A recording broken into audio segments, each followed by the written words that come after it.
Never split up, don't look behind you, never go in the basement. My name's Simon, and you're listening to Insert Pasta Pun here, the podcast where I read random creepypasta from around the internet. Now, this is technically the second episode of Insert Pasta Pun here, the first one currently being stuck in development hell, i.e. I elected to do it by doing a lot of cutting and pasting, and now I can't really be bothered to do it at the moment. So you never know, that might come out at some point, but if all else fails, then it'll be a lost episode, which I think is kind of fitting for a creepypasta podcast. Who knows, if this actually gets big, someone might actually write a creepypasta about our lost episode. That would be exquisite. Anyway, for those of you who don't know, basic format of this show, I am going to go on to one of the main creepypasta websites. I am going to find a random pasta by clicking on a random pasta button, the random pasta button, and then we'll have a read through, and you'll get my thoughts and comments on it. And by thoughts and comments, I don't mean that I have any sort of training or any sort of experience. You're just going to get, I just like creepypasta. I've been reading it for a long time, and you'll get my opinions. So please don't be sending me any angry messages. So, today's object of my affection is going to be creepypasta.com. Let's see what it turns up. Here we go. Right, so this one is entitled You're Not Afraid. You're Not Afraid. And this is actually rated 9.0 from 677 votes, so this could actually be a little bit of the scary one. Just so all of you know, I'm going to be doing this in one whole take, so I apologise for any fluffs, but you can have a good laugh at me anyway. Sweet. Okay, so without further ado, let's kick into You're Not Afraid. Dear reader, at the corner of Winter and Broad there is an abandoned house. Go into that house. The front door is closed but unlocked. Nobody lives inside. Not even homeless people would dare stay in a place like that for more than a night. When you go in, you will hear the whispers. Don't listen to what they say, because they have more than just a way with words. They say things your heart dreads. Things like, I can see you. I can hear your thoughts in my mind. I'm going to use your secrets to ruin your life. The longer you stay here, the more I know. It may not seem compelling now. I mean, why listen to some cocky little disembodied voices, right? You're not afraid. And not afraid we are so far. Now, as I say, I'm going into this completely blind. So far, it looks like this might be a ritual pasta. Ritual pastas tend to be sort of like, you do a series of actions and go through some scary processes, and then something happens. Who knows, though? I mean, they've I like the fact that this author's sort of stuck in a little bit of humour there. I mean, why listen to some cocky little disembodied voices, right? That happens all the time. No worries. Well, let's crack on and see what happens. No. Ignore the voices. There'll be a lamp on inside. It's always on, so you shouldn't worry about being able to see. The room inside is left precisely as it was. The table is set for a meal. There are still 6 sets of silverware, 6 dishes, and 6 crisply folded napkins situated at regular intervals around the table. It's like they're expecting 6 people for dinner. The chair at the head of the table remains askew, as though someone had stood up from it and left the room in a hurry. There are still old envelopes sitting in the fireplace waiting to be lit, addressed to the man of the house. I swear back in the day my dad used to get letters like that. I swear that's probably really sexist these days. But, sexism is still terrifying, so I'm going to roll with it. There are still 2 tall candles plugged into their sticks. Hardly used, with droplets of wax paralysed along their sides, their wicks blackened but still long. There is a child's toy truck lying on its side on the elegant oriental rug, and a copy of Little Women is splayed out on the seat cushion of the armchair, folded back at the spine. Someone's reading glasses sit upside down on the top of a newspaper from August 1923, and 2 broad yellow needles are tangled in the sleeve of a sweater. It's as though the people lived here are merely absent and could be back any minute. You might not think so if you were to enter the kitchen, which I would not advise. Still, you're not afraid, right? I'm beginning to see a pattern here. We'll see if every paragraph ends up like this. But so far, I am quite enjoying the setup. I mean, stuff that's abandoned I always think's a little bit creepy in itself. So, and this is obviously going for that. But it is kind of bigging it up to start with, though. We don't know what's in the kitchen. It's sort of going, oh, don't go in there. And everyone knows if you're told not to go in there in a creepypasta, we're gonna have a quick look. Let's see if the author does decide to have a little bit of a look in there. Disregard the voices. Disregard. Blah, blah, blah. There you go. The first instance of me losing all ability of English. Disregard the state of this. What once was someone's home. Don't go in the kitchen. No. Take the stairs. Be careful, for the owner of the toy truck on the first floor may have left one or two of his building blocks, one with a crimson letter A, the other with a viridian letter G, sitting on one of the steps. I really like the word viridian.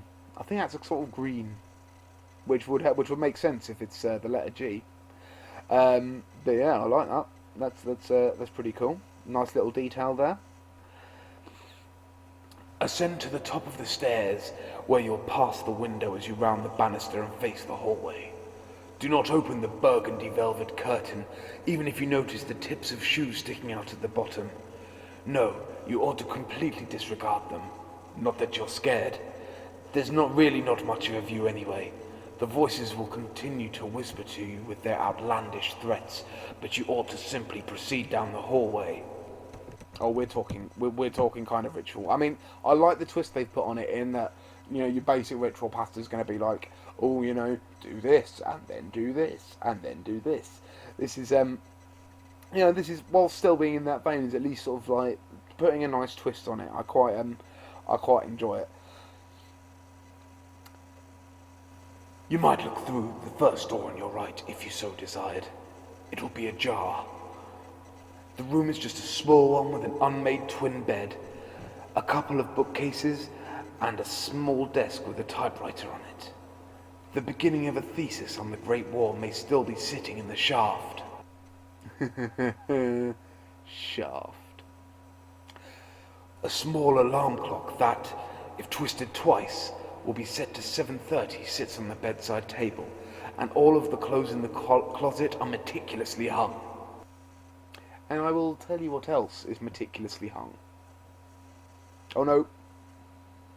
It's hung side by side, like uniformed soldiers, which I am definitely not. There really isn't much to see. Still, it's better than if you were to open the door on your left, the one with the broad wooden letters nailed to the door reading Sam. Nor would I suggest that as you take a step or two down from the hallway that you open the door on your right with its own wooden letters. These delicate and italicized reading Beth. The door across from Beth's room is the bathroom, which you might use if you absolutely can't repress your bladder any longer and you don't mind doing your business as voices whisper absurdities in your ears. Just don't pull aside the shower curtain to peer into the claw-footed tub. Not that you're afraid. Voices whispering absurdities into my ear while I piss sounds like a normal house party at mine. But apparently these voices are really desperate to watch you piss. Maybe they're just desperate for the cock. Who knows? Who knows? Or possibly vagina, I suppose, if you're a lady. Got to keep it, equal opportunities here. It's best that you don't look, and still the voices whisper to you such peculiar things. But since I know you aren't afraid, I know you will continue on to the door at the very end of the hallway. The black one. Why gotta be black?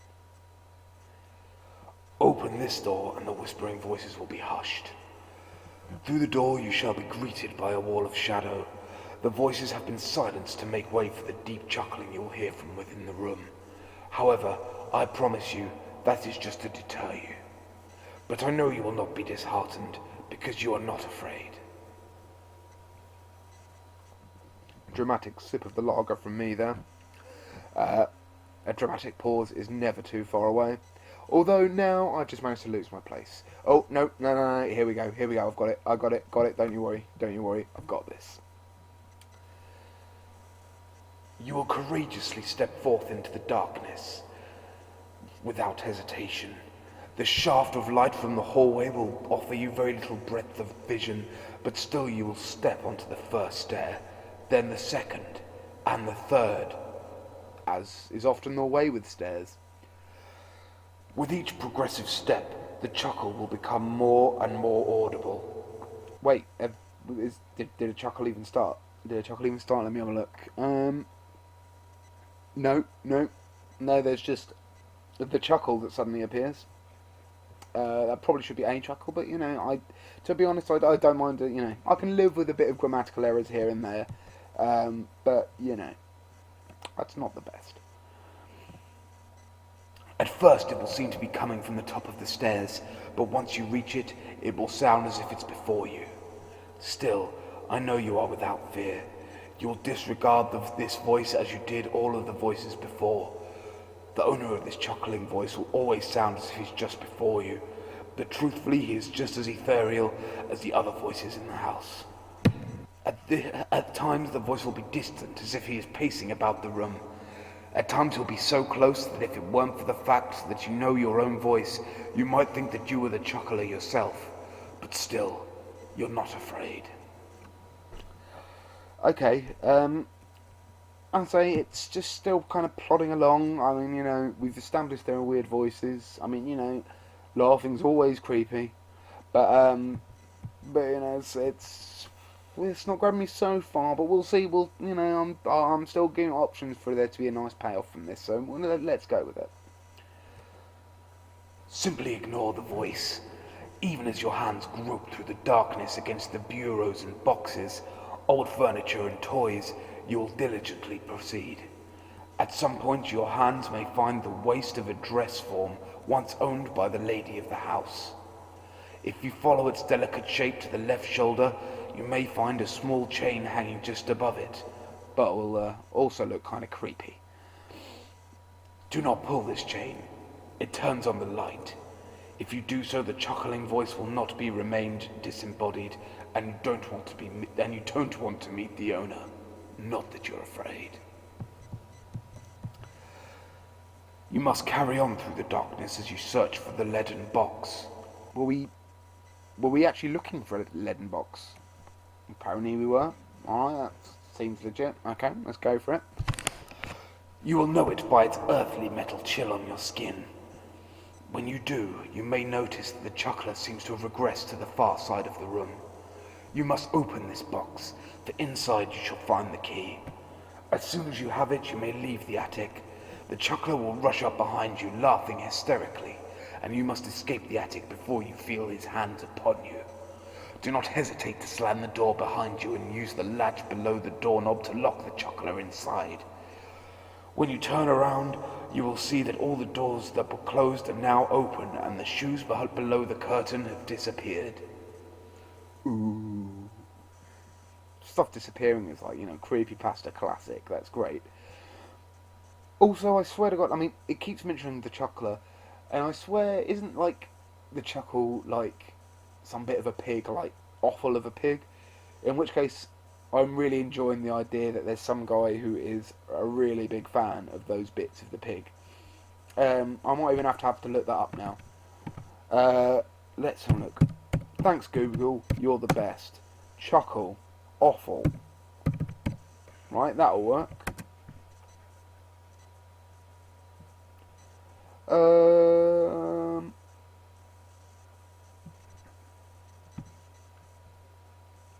Wow, you know what? I'm totally making that up.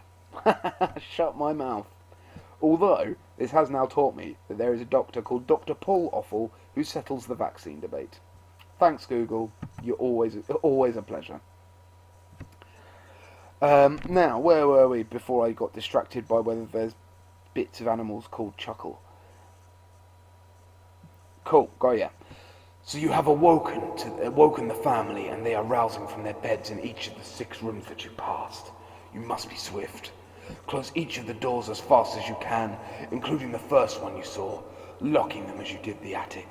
They will pound and kick against the wood of the doors from the inside, but they cannot break through. If you accomplish this in time, you have done well.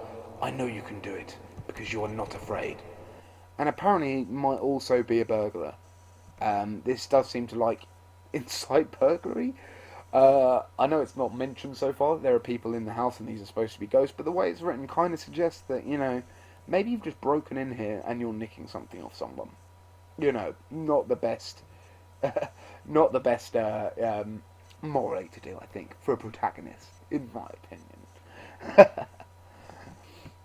Now you have the key. The dearly departed have been locked in their rooms, and you may proceed downstairs once more. The whispered voices will have returned, but they'll be even more adamant than before. They will hiss at you furiously, abandoning the threats and choosing to insult you profanely instead. But you must still ignore them. You have come this far because you were not afraid, and neither are you afraid now. When you return downstairs, you ought to go into the kitchen. I'm pretty sure you said we weren't supposed to go in the kitchen. Shocker, here we are. That definitely deserves another swing. There is nothing to be found there now. Not that we knew it was to be found there to start with, but there's nothing there now. You have locked her upstairs in her room. On the far side you will see a door, identical to the one which you discovered through the attic. Through it you shall discover stairs going downwards. The light switch shall be to your left, and you may turn it on because there is no chuckler in the cellar. Enter and close the door behind you. You must follow the stairs down and cross to the far side of the room. There isn't much in the cellar, some shovels, a rake, and other gardening tools mostly. Ooh, the rake. No, it's not. It's a rake. It's not the rake. Another classic creepypasta, though, that one day I might go over. So, that's something to look forward to. The floor is even earthen, and there is a bulkhead leading out. This is your exit, but it is an old one. The door will not be easily opened. You will hear the banging continue from the upstairs. Still, you are not afraid. I used to live with someone who could constantly hear the banging continuing from upstairs, and being what a housemate was like, it was a little bit terrifying for me. It's good to know that even in creepypasta you can get shitty housemates. At the far end of the basement opposite the entrance, there is an apparently blank wall, but you will find a loose brick at eye level for someone who is about 5'9". So it's about, 5'6". It's very specific. Take it out and you should be able to pull more out afterwards. When you've pulled enough of them away, you will find the hatch. The hatch may be opened with the key. However, by the time you have found the hatch, I imagine the family will have found a way out of their rooms, but still, you're not afraid. Building tension, building tension. So we've I'll save my comment for after this next paragraph. The sound of footsteps may sound through the house as the family comes in search of you. There are limited places you could be, so you better move fast. Open the hatch with the key, and inside you will find the safe. The combination is the date of the newspaper that was in the living room upstairs. You must turn the dial even as it becomes apparent that the family has discovered where you are. They will bang on the door to the basement, and it will only hold for so long. Still, I know you will not be afraid. Because you are clearly a bit of a thieving arsehole at this point. Going into this family's house, stealing their stuff, going into their basement and locking the door behind you. You've locked all of them in their rooms and somehow they've managed to get out. This is not looking good for you, son. Oh, I think I bet this is a big one. Just lube my tubes. Delicious. Once you've opened the safe, you will find the briefcase. Don't bother to open the briefcase there, for the family will be on the brink of finding you. Even now they may have broken through the door. Grab the briefcase and run to the bulkhead. Shift the locking bar to the side. Use your strength because it is likely rusted into place. Push with all of your might to get the bulkhead doors open and run out into the night. The family will likely be on your heels, but if you run with all your strength, they will not catch you. But the neighbourhood watch might. Don't want to mess with the neighbourhood watch. Run out through the surrounding buildings and lose them. Find somewhere to hide. Whatever you do, escape them and don't lose the briefcase. Even as Beth comes forward, the wound on her chest spilling blood out through her rosy dress, you will not be afraid. Aren't you glad you didn't open Beth's door? Even as Sam waddles forward, his collapsed rib cage forcing stomach fluid to spill out of his mouth, you will not be afraid. Aren't you glad you passed by his door as well? Didn't we say that you did go in there? Either way, no, fair enough. Even as Mother rushes after you, the dent in her skull from the meat cleaver pulsing, you will not be afraid. Aren't you glad you didn't enter the kitchen? Even as though we did enter the kitchen. Okay. Even as Grandpa rushes after you, the glass sticking out from his torso forming a scarlet line around his waist, you'll not be afraid. Aren't you glad you didn't part the curtain? Even as Uncle Jonathan comes after you, drenched in water with a slit in his throat swollen from age, you will not be afraid. Aren't you glad you didn't look in the bathtub? Even as Papa comes after you, the bruises from the pearls and the burns from his necktie at the incident in his neck, making his skin appear scaly even in this even in the dim light, you will not be afraid. Aren't you glad you left the closet door shut? Even as Grandma comes after you, her limbs disjointed and her stomach emaciated from where she was left to starve to death, you will not be afraid. Aren't you glad you didn't go in the last bedroom?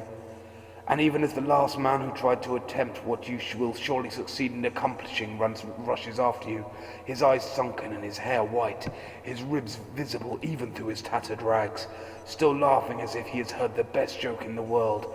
Only God knows if he died of fear or madness, you shall not be afraid. That was a long sentence. This I know. You shall run until they are far behind you, and then hide and wait for an hour. Once you make sure that they are gone, you should find your way home. I know you can accomplish this, because you are not afraid. Well, I'm thinking about it. How many people live in this house? I mean, we've got Grandma, we've got Grandpa, that's 2. Mama and Papa, that's 2. So we've got 4. We've got Beth, we've got Sam, that's 6. We've got Uncle, 7. I mean, even if you're not counting the dude who died in the last attempt, that's 7 people living in this house. Now, that is a pretty pimping property, if you don't mind me saying so. I mean, do it. If you do it a little bit up, get some coving on that ceiling. Just really like modernise it a bit. You can make a pretty penny for that. Obviously, there is a bit of haunting going on, but to be honest, the house viewers aren't going to see that, right? Not on the first day, at least. At home, you ought to open the briefcase. You will find it also has a combination lock, but this is simply the address of the house. If you didn't think to look, you may need to return to the house the following night. I know you would do that because you're not afraid. Once you have found the address and open up the briefcase, you will find what I have sent you to look for and the reason for all your trouble. It's the deed to the house. The city cannot demolish the house without this document. Be careful with it, as it is over 100 years old. Bring it to the city and demolish the house. Or, as I said earlier, you could, do the place up, make yourself a bit of a profit on that. That is a free house, son. A lot of people work hard to get a house, and they have to pay for it. Okay, one little bit left, and then we're in the homes. Then we're done. And we can all go back to drinking heavily. Once and for all, my family will be able to rest, and maybe this will be adequate repentance for what I did to them all those years ago. If you do get to the city to demolish the house, then my family's bodies will be... Sorry, I'm ruining all sense of drama here. If you do get to the city if you do get the city to demolish the house, then my family's bodies will be interred in the rubble, finally at peace. Odd sentence. If not, you left the front door unlocked, didn't you? God forbid someone else entered that house by chance. But that doesn't have anything to do with you. And anyway, you have nothing to fear, right? That's credited to CousinSpookyNoodles. I mean, I enjoyed the bit of a payoff that, the narrator is the one who's actually murdered his family. But it seems all of a bit of, I mean, I'll admit now, I am not the biggest fan of a ritual pasta. I mean, it's enjoyable, I'm not against it, but, it just ends up like a lot of directions, and then you get the payoff at the end, and it's like, oh, okay, fair enough. So yeah, yeah, but in the end, yeah, it's not terrible. I do enjoy the whole always, there's death, all the people have been killed, and they're coming after you in this apparently at least 7-bedroom mansion. But yeah, it's not my thing. Maybe next time will be better. But you've heard my thoughts on it. So let's have a look at the comments and see what anyone else thinks. So what have we got?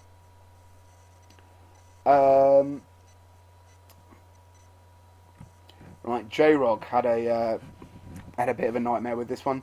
The charger to my laptop shifted ever so slightly as I read this, and I near peed my pants. I kept trying to tell myself that I wasn't scared, but my heart was pounding against my rib cage, all caps. Why isn't this 10 stars? Because I wasn't the biggest fan, but it was alright. It was alright.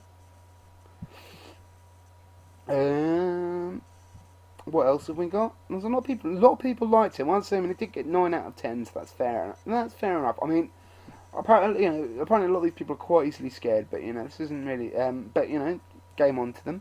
I'm trying to see if I can find a really bad one. Ooh, Pussy Lover. Thanks, Pussy Lover. This was some good ass pasta. Great input. Oh, here we go. Viceroy Fizzlebottom was not happy with this. You're right. I'm not afraid, because the first 3/4 of this story was 0% creepy. The way the author described the house was almost charming. Constantly adding "you're not afraid" was just obnoxious, especially since there was literally nothing scary going on. That's just my opinion. which, to be honest, I think is pretty in line with my opinion, to be honest. Although Anonymous does refute his argument by saying, please, you have to think of this story as if you were in the house. I'd be willing to bet we'd all be afraid in this house. Shockingly, I'm pretty sure this guy is just sort of getting the hang of what reading creepypasta is about. So yeah, we made it. We made it through the first one-take edition of Insert Pasta Pun here. For those of you who enjoyed this, please, visit the website, Insert Pasta Pun here. Visit my YouTube if I've bothered to set up a YouTube yet. And as I say, keep listening in. Make sure you subscribe. Thanks a lot for listening, and I will see you guys again soon, no doubt. Until I do see you again, enjoy and don't be afraid of the dark. That was a shit ending. I'll see you guys later.